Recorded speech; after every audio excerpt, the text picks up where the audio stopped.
Regret hits hard. My name is Noah Salvador. First things first, I'm gonna be talking about why it is essential to take risks in your day-to-day life. My professor said I needed to improve on two elements: not setting up my speech and to verbally cite my sources. So here's some presentation aid for you guys to get an idea of what I'm going to be talking about.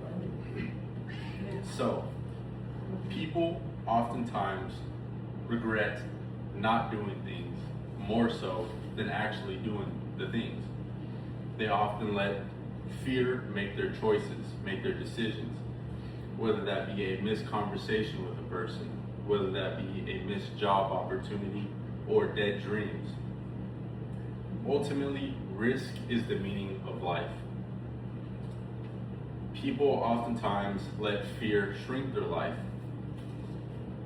According to the loreoflife.com, they're afraid to fail. They're afraid to look stupid. They're afraid to hear the words no. And that results in you staying in your comfort zone. And when you stay in your comfort zone, your life shrinks, it gets smaller. And until one day you're left with the biggest voice in the room, regret. And the problem is that people let fear control their life. Satisfaction comes from taking risk, whether it be a small risk. According to fearlessliving.org, fear is always going to exist, whether you're a professional public speaker or an athlete. It's always going to be there. But you have to take strategic risk. You have to have small wins to give you courage and reassurance to let you do the next thing moving forward. An analogy that I like to make is the cookie jar analogy by David Goggins.